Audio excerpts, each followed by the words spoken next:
सल्लल्लाहु अलैहि वसल्लम के दीवानों, गुनाहों के लिए, अय्याशियों के लिए, गुनाहों के अड्डों को आबाद करने के लिए अलग अलग मकामात पर, अलग अलग अंदाज से, अलग अलग मौके पर इंसान गुनाह के लिए मौके फराहम करता है। कोई कहता है फला मौका आ जाए तो ये इश्क का दिन मनाया जाए, कोई कहता है फला मौका आ जाए तो पिकनिक पर जाया जाए, कोई कहता है फला मौका आ जाए तो नए साल की खुशियां मनाई जाए। मैं तुमसे पूछना चाहता हूँ, अल्लाह अकबर, अगर नए साल की खुशी लोग सिर्फ इतना मनाते कि उस वक्त अल्लाह की बारगाह में दुआ करते कि मेरे अल्लाह हमारा एक साल गुजर चुका, अब हमने जो जराइम किए हैं तो उसे माफ फरमा दे, हमने जो गुनाह किए हैं तो उसे माफ फरमा दे, अगर इतना करते तो बहुत था। लेकिन अल्लाह अकबर, नया साल,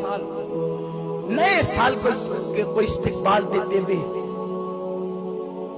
लोगों ने बाज़ाब्ता तौर पर गुनाहों के लिए मौके तलाश किए, और बिलखुसूस गुनाह करने वाले कभी गोवा का रुख करते हैं, कभी बंबई का रुख करते हैं, कभी पिकनिक पॉइंट का रुख करते हैं, कभी बागों का, पार्कों का रुख करते हैं, कभी समंदर के किनारों का रुख करते हैं। और ये न्यू ईयर मनाना एक बहाना है, दरअसल वो गुनाह के लिए मौके तलाश करते हैं। और ये सारे काम वो लोग करते हैं जिसको अल्लाह ने खुशहाल किया। अक्सरियत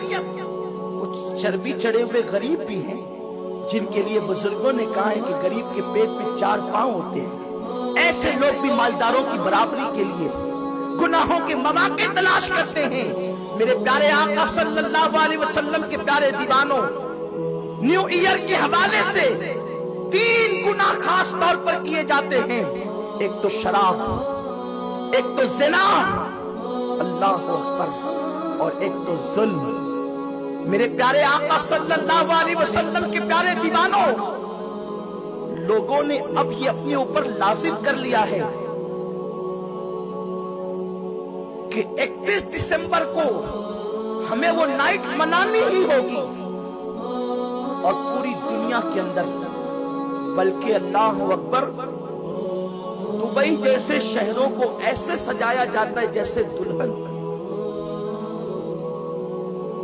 नाम नेहाद इस्लामी ममालिक कहलाने वाले भी इस नहूसत में मुब्तला है। शराब, शबाब, मौसीकी, म्यूजिक, गाने, ये सारी नहूसत अगर दुनिया की दूसरी कौमें इस लानत में मुब्तला है तो हमें ताज्जुब नहीं,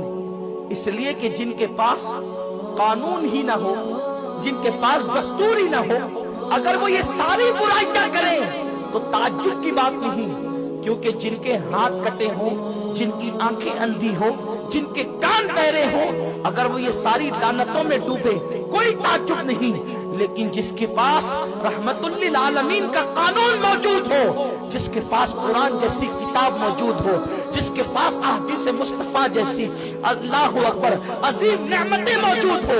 वो कौम भी दूसरों को देखते हुए, मुशरिकीन को देखते हुए, काफिरों को देखते हुए, ईसाई और यहूदियों को देखते हुए वो सारी लानत में मुब्तला हो जाएं, तो अल्लाह अकबर उनका हाल क्या होगा। ऐ मेरी कौम के जवानों, जवानी अय्याशी के लिए अल्लाह ने नहीं दी।